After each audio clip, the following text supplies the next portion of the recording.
লিখেছেন আবু জাফর ওবায়দুল্লাহ। কুমড়ো ফুলে ফুলে নুয়ে পড়েছে লতাটা, সজনে ডাঁটায় ভরে গেছে গাছটা, আর আমি ডালের বোল শুকিয়ে রেখেছি।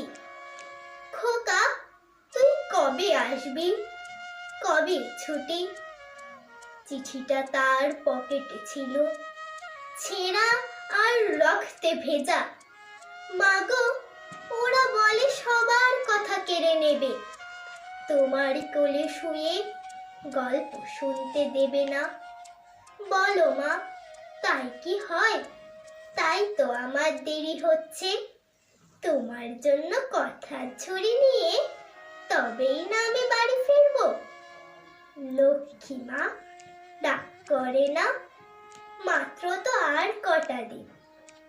পাগল ছেলে, মা পড়ে আর হাসে, তোর উপরে রাগ করতে পারে? নারকেলে চিড়ে কোটে, উড়কি ধানের মুড়কি ভাজে, এটা সেটা আরো কত কি। তার খোকা যে বাড়ি ফিরবে, ক্লান্ত খোকা।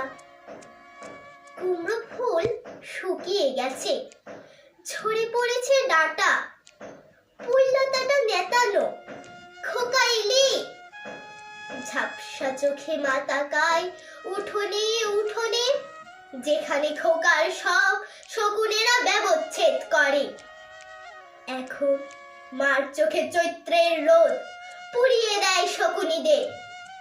তারপর দাওয়ায় বসে মা আবার ধান ভানে, বিন্নি ধানের খই ভাজে।